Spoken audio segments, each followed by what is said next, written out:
আমাদের মধ্যে গীবতের স্বভাব, তাহলে এটা আমাদের একটা আভ্যন্তরীণ রোগ, যে অপরের কল্যাণ, অপরের যেই কোনো ভালো আমরা সহ্য করতে পারি না, ফলে আমরা তার বদনাম ছড়াইতে থাকি। তাহলে আমার মধ্যে তো এই মানসিকতাটা চেঞ্জ হওয়া উচিত। আমি যদি অপরের কল্যাণই না ভাবি, তো এটা কেমন আখলাক হইল, কেমন গুণ হইল? আমাদের অন্তরের ভিতরে, দিলের ভিতরে বিধ্বংসী, জীবন বিধ্বংসী, আখিরাত বিধ্বংসী, সমস্ত আমল বিনষ্টকারী অনেক মন্দ স্বভাব আছে।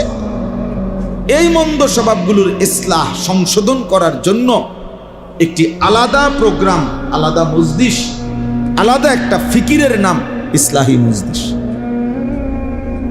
এই জন্য ইসলাহে মানে সংশোধন করা। তো কি সংশোধন করা? কি বিল্ডিং ঠিক করা, না ফ্রিজ নষ্ট হয়ে গেছে এটা ঠিক করা, না চেয়ার ভাঙিয়া গেছে এটা ঠিক করা? সংশোধন করা মানে একটা কিছু তো ঠিক করা।